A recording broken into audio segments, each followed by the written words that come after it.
사사시대가 갈수록 더욱더 타락해가는 모습을 좀 보게 됩니다. 시대가 악하면 그 시대를 깨끗하게 정화할 수 있는 무엇인가 특별한 일들이 일어나야 합니다. 그렇지 않고는 그 시대의 어떠한 어둠이나 문제는 더욱더 깊어지는 것 같습니다. 우리 삶 속에서 우리 안에 어떠한 이런 영적인 문제나 또 여러 가지의 그러한 문제들이 생겼을 때에 우리가 그 문제를 온전히 해결하기 위해 힘쓰지 않는다면 우리는 그 문제에 함몰되거나 휩쓸려 가버릴 때가 참 많은 것 같습니다.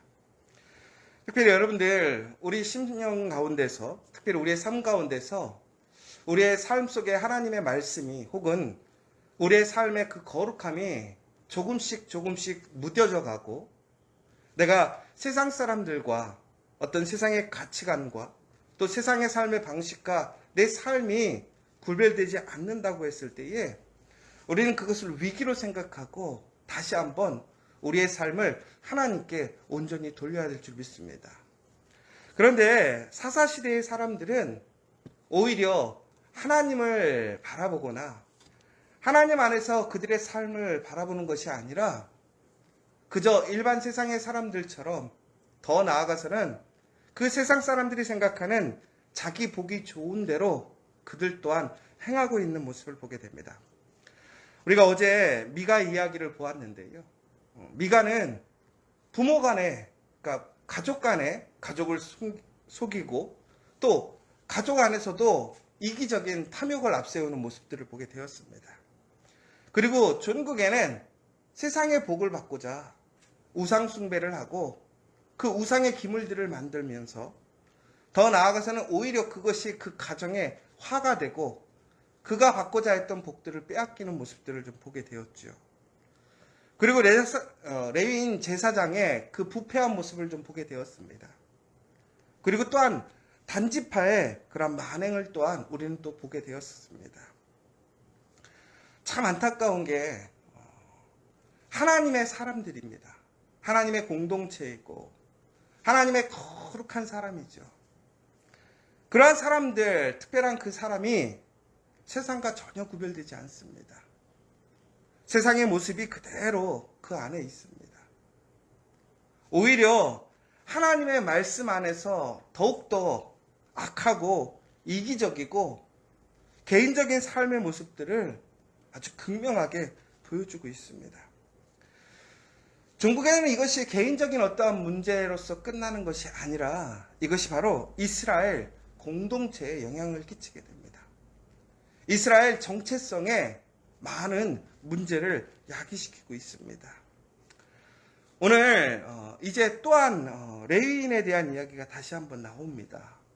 그런데 이 사람에게 무엇이 있냐? 첩이 있다라고 나와 있어요. 그런데 그 앞절에 보면 이스라엘에 왕이 없을 그때에 라고 나와 있습니다. 잘 아시는 것처럼 이 사사기 그 주변 가나안 나라들에는 왕이 있었습니다. 그러나 이스라엘은 왕이 없어도 그 어떠한 나라보다 강력했고 또 하나님의 신실하신 보호 안에서 그들은 승리할 수 있었습니다. 그러나 그들이 타락함으로 그들이 하나님께 받았던 그 은혜를 잃어버림으로 그들은 하나님을 다시 바라보고 하나님을 왕으로 인정하는 것이 아니라 바로 세상에서 인정하고 세상이 갖고 있는 왕을 바라보기를 소망했었던 사람들입니다. 여러분, 철저히 우리는 하나님의 신본주의가 되어야 됩니다. 그러나 이 사사기 시대에는 철저한 인본주의 시대입니다. 결국은 우리가 살아가는 이 시대에 우리의 근간을 그 기본을 어디에 두느냐에 따라서 우리의 삶이 달라진다는 것입니다. 여러분들은 진심으로 하나님을 중심으로 살아가고 계십니까? 아니면 나의 생각, 나의 중심대로 살아가고 계십니까? 우리는 말은 하나님을 믿고 하나님을 따라간다고 해요. 그러나 우리의 어떠한 사소한 결정, 어떤 문제, 더 나아가서 그 문제를 해결하는 방식, 또한 세상 속에서 내 삶의 미래를 준비하는 그러한 문제들까지도 우리는 철저히 하나님을 인정하고 믿고 따라가기보다는 우리는 철저히 인간적인 세상적인 생각으로 살아갈 때가 참 많아요. 여러분, 그러나 그것은 단순히 우리가 결단만으로 되지 않습니다. 믿음이 없이는 결코 우리는 하나님을 인정할 수 없고요. 하나님을 따라갈 수가 없어요. 그러나 그 믿음으로 하나님을 믿고 나아가는 자들에게는 하나님의 그 신실하시고 강력한 보호하심이 있음을 믿으시기 바랍니다. 세상에 수많은 도전이 있어요. 수많은 변화가 있어요. 그러나 우리가 기억해야 될 것은 우리는 그 수많은 변화를 다 적응하기가 쉽지 않습니다. 그 모든 도전을 우리가 이겨낼 수 없어요. 그러나 하나님께서 우리의 왕이 되시고 우리를 보호하시고 지켜주신다면 우리는 어떠한 시험과 도전과 또 변화 속에서도 우리는 그 안에서 진정으로 참된 평안과 힘을 얻게 된다는 사실을 우리는 오늘 잊지 않아야 된다는 사실인 것이지요. 그런데 오늘 이처럼 이스라엘 사람들이 하나님을 왕이 아닌 그들이 스스로 사람을 왕으로 인정하고 살아가는 그때에 바로 이 레위 사람 다시 한번 주인공이 돼서 오늘 이야기가 나오는데요. 그에게 첩이 있다라는 얘기가 있습니다. 자, 그 사람에게 첩이 있다라는 얘기가 과연 문제일까 아닐까? 이거는 또 이제 그 시대적인 상황을 좀 고려해 봐야 될 것 같습니다. 단순히 첩이 있다라는 것 자체가 이 레위인의 어떤 영적인 그리고 어떤 육체적인 타락을 얘기하는 것인가 라고 했을 때는 그것에 대해서는 분명하게 얘기하기는 좀 어려울 것 같습니다. 그러나 오늘 그가 첩을 맞이했는데 그 첩이 행음을 했다라고 나와 있습니다. 더 나아가서는 그 여인이 행음을 하고 남편을 떠났다라고 나와 있어요. 자, 레위인이 첩을 얻은 것도 매우 어떤 권장할 만한 일은 아닌 것 같아요. 그런데 그 첩이 행음을 했다라고 하는 것은 레위인의 어떠한 삶의 어떤 기준이나 여인을 바라보는 기준이 무엇이었을까를 우리가 한번 유추해 볼 수 있을 것 같아요. 그러니까 레위인도 엄밀히 보자면 레위인은 하나님께 제사를 드리는 하나님의 거룩한 사람들인데 바로 그 사람이 그 삶의 아내를 맞이할 때 혹은 첩을 맞이할 때 그 기준이 하나님의 일에 포커스를 맞춰서 내가 아내를 맞아들이거나 첩을 맞아들이는 것이 아니라 누가 기준이라는 거냐면 내가 기준이라는 거예요. 내가 좋아하는 사람, 내 마음에 드는 사람. 결혼은 당연히 내 마음에 드는 사람하고 하는 게 맞겠지요. 그러나 결혼은 내 마음에 드는 사람하고 하는 게 아니에요. 하나님이 예정하신 거예요. 하나님께서 우리에게 그 짝을 준비해 주신 거예요. 그런데 우리는 별 차이 없는 것 같다라고 생각하지만 결국에는 하나님을 고려하지 않아요. 하나님의 그 부르심을 생각하지 않아요. 그의 본분이 무엇인지를 잊어버려요. 그의 본분보다는 자기의 욕구, 자기의 마음, 자기의 생각이 기준이 되는 거예요. 더 나아가서는 이 여인의 행음의 문제를 보고 그 남편이 어떻게 합니까? 그 여인을 데리러 가요. 바람난 사람을 그러면 어떻게 해야 될까요? 그냥 놔둬야 될까요? 데려와야 될까요? 예전에 호세아를 통해서 하나님께서는 그 바람난 부인을 데려오라고 몇 번을 보냈어요.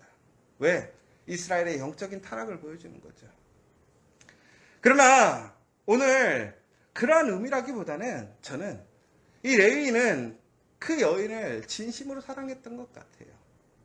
좋아했던 것 같아요. 그런데 진심으로 좋아하는 그 여인이 행음을 했어요. 그렇다면 레위인이라면 어떻게 해야 될 것인가?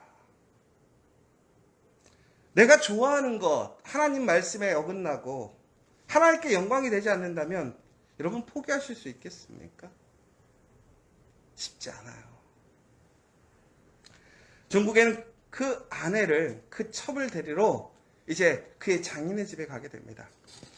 그런데 그 장인은 그 사위를 매우 크게 환대해 주는 모습을 보게 됩니다.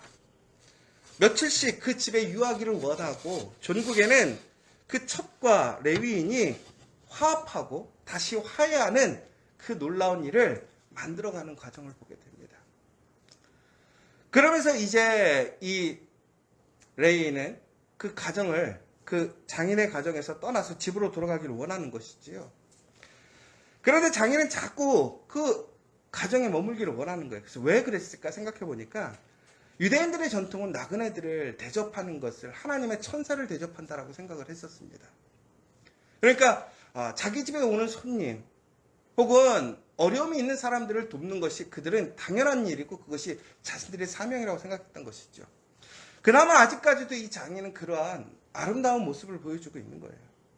그런데 추후에 이 레인과 존과 그 첩이 다시 집으로 돌아가는 과정을 보면서 한 가지 안타까운 모습을 보게 됩니다. 뭐냐면 그들이 이제 5일 동안 머물다가 다시 떠나게 되는 과정 속에서 이제 그 집으로 돌아가는데 하루가 이제 지나가게 되는 것이죠. 밤이 온 거예요. 그때 종이 그들이 근처에 있는 이제 예루살렘으로 가서 쉬자고 얘기를 했습니다. 오늘 밤은 거기서 유숙합시다. 근데 그때 예루살렘은 아직까지 이스라엘이 취하지 못한 땅, 이방인의 땅이었던 것이죠. 그러자 이 레이는 이렇게 얘기를 하는 거예요.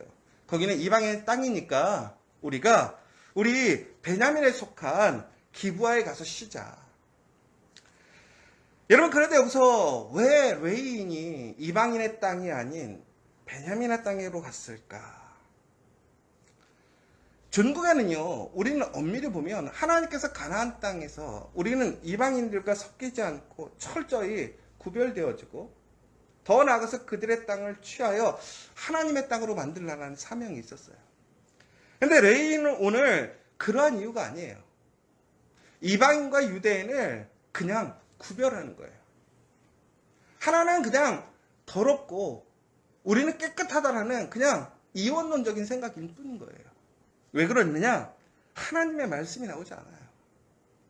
그러니까 그 사람이 오늘 판단하는 기준은 뭐냐면 자신의 판단의 기준이라는 거예요. 윤리적인 판단이에요. 도덕적인 판단이고 자신의 전통에 따른 판단뿐인 거지 그곳에는 하나님의 말씀이 하나도 없더라는 거예요. 전국에는 여러분 우리가 세상에서 윤리적으로 사는 것, 도덕적으로 사는 것도 중요해요. 그러나 우리의 삶의 가장 중요한 판단의 기준은 뭐가 되어야 되냐? 하나님의 말씀이 돼야 되는데 이 사사시대는 말씀이 사라져버린 거예요. 그 삶의 기준이 말씀이 되고 말씀을 따라가야 되는데 모든 것이 그냥 윤리적이고 도덕적이고 아니면 더 나아가서는 바로 나의 생각, 나의 판단대로 그 시대가 흘러가 버린 거예요. 그가 그렇게 판단해서 베냐민으로 갔어요. 그런데 베냐민의 그 넓은 광장에 그들이 서 있는데 아무도 그를 맞아들이지 않아요. 그가 생각했을 때 그는 선민이에요. 그들은 선택받은 민족이에요. 그들의 전통을 따라서 그는 그리로 들어갔어요. 그런데 이스라엘 사람들은 지금 그들의 형제를, 이웃을, 가족을 환대해주지 않아요. 맞아주지 않아요. 왜 그랬을까요? 전국에는 그 시대가 너무나 악하다 보니까 서로가 서로를 믿지 못하는 사이예요. 여러분들 지금 누군가 집에 와서 유숙하겠다고 하면 아무나 받아주세요? 정말 우리 집에 드릴 수 있는 사람은 정말 내가 아끼고 믿고 신뢰할 수 있는 사람 아니에요? 정말 길거리 가다가 힘들다고 어려운 사람 봐서 우리 집에 와서 쉬라고 할 수 있는 거 쉽지 않은 일이죠.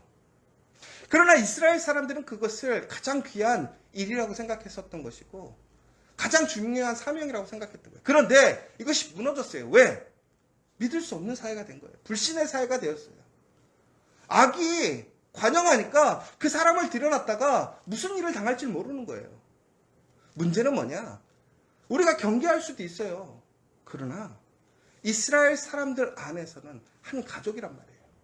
여러분, 가족이 만약에 우리 친척이 길거리에 나 앉아 있는데 여러분들 그냥 내비두실 거예요? 아니잖아요. 불쌍하니까, 어려우니까 당연히 우리 집에 데리고 들어갈 거 아니에요. 그런데 친척도 못 믿는 거예요. 왜? 시대가 변해버린 거예요. 믿음이 없어진 거예요. 하나님의 말씀을 통해서 그들이 믿고 의지하고 살아가는 기준이 사라져버리니까 이제는 그들 가운데는 아무런 정의와 공의도 없어져 버린 거예요. 그의 장인은 그를 끝까지 가지 못하게 할 정도로 환대해주는 모습을 보았어요. 그러나 오늘 이스라엘 공동체는 그 위대한 전통과 사랑을 잃어버렸어요. 왜 그렇습니까? 그들의 삶의 말씀을 잃어버렸기 때문에 그래요. 오늘 사사시대는 정말로 점점 타락해가는 모습을 보게 됩니다. 우리의 삶의 전반적인 모든 부분에 타락해가고 있는 그 모습들이 하나 둘씩 다 드러나고 있어요. 여러분, 오늘 우리가 살아가는 오늘의 우리의 모습은 어떻습니까? 이제 우리 다시 하나님의 말씀으로 돌아가야 돼요. 우리의 성결하고 거룩한 삶을 다시 회복해야 돼요. 여러분, 그렇다면 우리에게는 다시 하나님이 주시는 진정한 평안과 승리가 주어질 거예요. 그러나 그렇지 않는다면 우리는 우리가 지금까지 받았던 그 하나님의 은혜와 그 하나님의 능력을 우리는 다시 잃어버리고 말 거예요. 여러분, 오늘 우리의 때가 어떤지 잘 분별하시기 바랍니다. 그 하나님의 말씀을 기준으로 삼으시기 바랍니다. 더욱더 말씀을 알기를 소망하시고 그 말씀을 기준대로 살아가기 위해 더욱더 힘쓰시는 저와 여러분 되시기를 간절히 소망합니다.